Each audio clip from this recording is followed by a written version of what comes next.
Janob prezident, xalq yana norozilik bildiryapti. Nimaga? O'qituvchilarning oyligini yana 3000 dollarga oshiringlar deyishyapti. Nima? 5000 dollarni oyiga yetkazolmayapmiz deyishyapti. Suv ichkim keldi. 1000 dollar. Yo, 1000 dollar qo'shsa kulgili bo'ladi. Nima degan? Bunday bo'lsa, srochni bitta davlat topish kerak. Ha, ularga qarshi urush boshlab, neftini olib qo'yamizmi? Yo, neft kerak emas, prosta oyliklari juda ham past bo'lsin. O'zimiz o'qituvchilarga ko'rsatib, mana qisib yashalaring, hayot mamlaka bo'ladi deyish kerak. Bo'ldi, tushundim. Bor shunaqasi. Xullas, oyligi 2000 dollardan ko'p bo'lmasligi kerak. O'zbekiston degan davlat bor. Xo'sh, oyliklari qanaqa ekan o'tdi? O'qituvchilarniki 200, mazgini skameyka qilmay. Realni uni ham kamaytirishmoqchi. To'xta.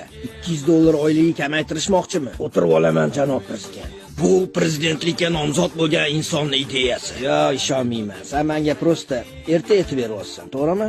Hammasi haqiqat, janob prezident. Yana bu inson o'zga yurtdagi migrantlarga soliq solishni taklif qildi.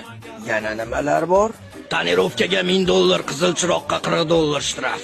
Demak, shtraflardan yig'ilgan pullarga dorilar va meditsina tekin. Boshqacha bo'lishi ham mumkinmi? Yo'q, pulli. Aydinmi? Bu hali hammasi emas, janob prezident. U yerdagi deputatlarning fikricha, kuniga yarim dollar pul topgan odam kambag'al hisoblanmaydi. To'ppa-to'g'ri, u kambag'al emas, qashshoq hisoblanadi. Yo'q, ularning fikricha bu pul bilan hayot kechirsa bo'ladi. Ishonmayman. Bu barchasi haqiqat. Demak, go'sht narxi 10 sent. Go'sht 7 dollar. Umuman olganda hamma narsa qimmat. Lekin hamma narsa o'zlarida chiqadi. Xalq shu narsalarga ko'nib yashuradimi? Xalq qongi san'atkorlar va avtozavod bilan band. Bas qil, nixut. Yo'q, men xalqimga bunaqa hayotni ko'rsata olmayman. Nima qilamiz unda? Oyliklarni oshirar ekanmiz-da. Jamoat jamiyana onda bo'lsak, hamma jama do'stlar